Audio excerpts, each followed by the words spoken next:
Alhamdulillah Rabbil Alameen wala aqibatu lil muttaqeen wassalatu wassalamu ala khatamil anbiya'i wal mursaleen wa ala ali baytihi at-tahirin al-mutahhirin wa ala ashabihi al-muntakhabin wa man tabi'ahum bi ihsanin ila yawmiddin. Amma ba'd, dear ulama ikram, my respected elders, brothers and sisters, Assalamu alaikum wa rahmatullahi wa barakatuh. First of all, I am really and greatly grateful and thankful to my brother Maulana Maqbool Alvi Saab and all his colleagues for granting me this great and rare opportunity to benefit from this great Islamic conference on the great topic, and the major theme is Nahjul Balagha and its different aspects. As you know, my topic is the politics in the light of Nahjul Balagha.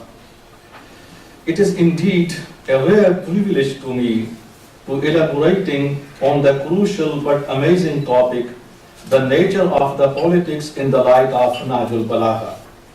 No doubt, Nahjul Balagha is a great monumental in the history of literature, containing the most outstanding sermons of Imam Ali, pertaining to almost all major topics, guiding humanity to the right direction.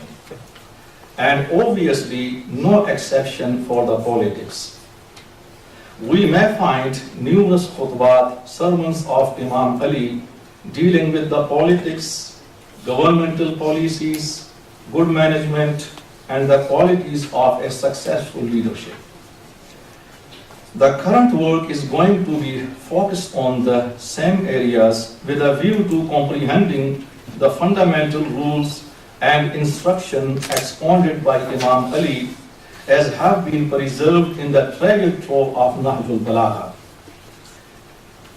My brothers and sisters, the Quran not only lays down principles of morality and ethics, but also provides the guidance in the political, social, and economic fields. For instance, it prescribes punishments for the certain crimes and enunciates principles of morality and fiscal policy. These cannot be translated into practice unless there is a state to enforce them. In the Quran, we can find numerous instances of governments and states established by the great people, including some of the prophets and their successors. The Holy Quran has provided the major teachings and the principles in terms of the system of governments, and they are as follows. First, the sovereignty of Almighty God. It means we belong to God and are duty bound to submit ourselves to the will of God Almighty, especially when we are in the power. And the second important principle is the process of Ashura, which means all affairs of Ummah have to be conducted and decided through the process of mutual consultation. And this collective consultation is not only concerned with the administrative or social affairs, but equally related to the high levels such as parliament, judiciary, and the election of the head of the state. The third important pillar is the establishment of justice, irrespective of race, color, religion, nationality, and language. The fourth one is freedom. Islam gives the right of freedom of thought and expression to all citizens of a Muslim state, and no one is allowed to deny or violate these fundamental rights. The fifth one is equality, which means that individuals comprised in a society are equal in rights, liberties, responsibilities, and public duties, which are to be enjoyed by all without. My brothers and sisters, These are the major principles of a Muslim state and Islamic system of governance which have to be regarded in all conditions and climes. Let's see how Ali bin Abi Talib had regarded and promulgated these principles during his short period of caliphate. Imam Ali was a great authority of the Holy Prophet in all aspects of life, especially in the field of knowledge, fair judgments, politics, and good governance.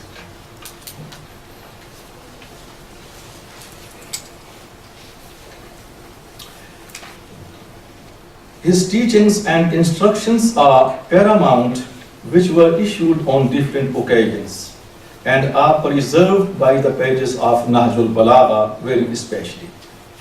He beautifully expounded the importance and need of politics, good governance, and establishment of social justice. To him, the sanctity of human life and establishment of justice was so important that he never had overlooked them even in the most critical conditions in the battlefield, where he resorted to the apparent failure but never turned back from his ideals. Indeed, he had considered the social justice as the prime aim of the prophetic mission. Nahjul Balagha deals with numerous topics concerning the state, politics, and social justice, and they are the necessity and value of state, the Islamic concept of authority, and how to establish the justice and eliminate the aggressions and injustices from society. In his letters and khutbat, Imam had denoted the basic rules and principles how to lead community and how to establish the social justice. He also discussed the duties and obligations of governors to be undertaken and how a nation is prone to decline when it has drifted from the right guidance. So my brothers and sisters, in Nahjul Balagha, one of the frequently discussed issues is that of government and justice. Imam Ali had ruled the Ummah for about 5 years, and during which he cited the higher examples of morality, selflessness, and establishment of justice. He had always stood for his ideals even in the most critical circumstances where anyone is come to compromise with experience with a view to saving him and his interest from failure. Let's see what he says in his sermon, khutbah number 216 in Nahjul Balagha. But the most important of the reciprocal rights that God has made obligatory is the right of the ruler over the subjects and the rights of the subjects over the ruler. It is a mutual obligation decreed by God for them, and He has made it the basis of the strength of their society and their religion. Consequently, the subjects cannot prosper unless the rulers are righteous. If the subjects fulfill their duties toward the ruler and ruler his duty to them, then righteousness prevails among them. Only then the objectives of the religion are realized, the pillars of justice become stable, and wholesome traditions become established.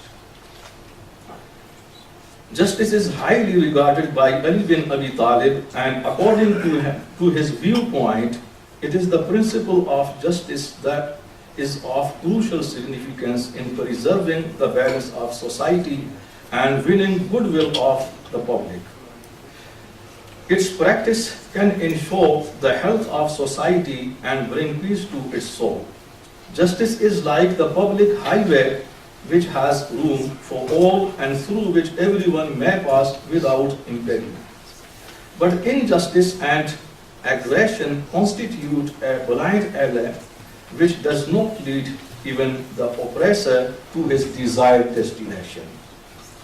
My brothers and sisters, in view of Ali, the concept and standard of justice and taqwa, the leading historians and scholars of Ahadith, Al-Balazuri, Al-Tabari, and Ibn Asir, recorded that in the very outset of the Battle of Siffin, the rival forces of Ali had stopped and seized the water for Ali's forces. As they approached the plain of Siffin earlier and took the advantage of capturing the wells of water.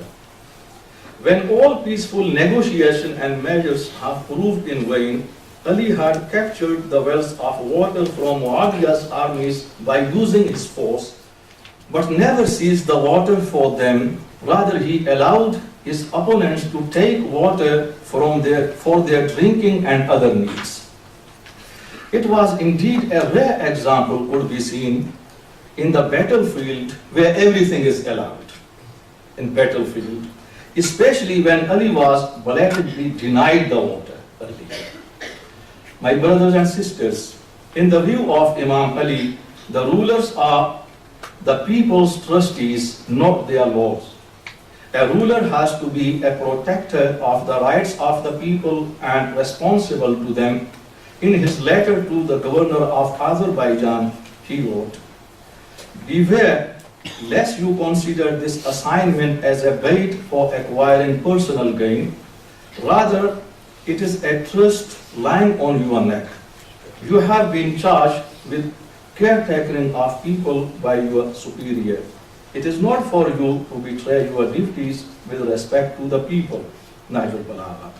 In another letter written as a circular to tax collectors, he says, "Fulfill the demands of justice in your relationship with the people and be patient in matters regarding their needs, because you are the trustees of the people, representatives of humanity and envoys of your imams."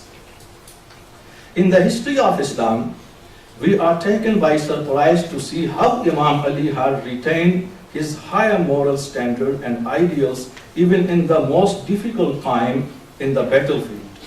If he had accepted the argument of the Khawarij and restarted the fight by rejecting the agreement of arbitration, the outcome of the battle would have been in his favor, but it was impossible for Ali to turn back from his promise, because this time Khawarij forced him to restart the fight because they realized their mistake, their error, and they compensated and repented. But he said no, because promise agreement has been consummated, I cannot turn back from my promise. Ali bin Abi Talib did not use a single dirham to enhance his image and was very strict in the affairs of Baitul Mal, the public treasury. Both his real brother Aqil bin Abi Talib and his cousin Ibn Abbas left him at a time of need when he was greatly in trouble. What was the reason?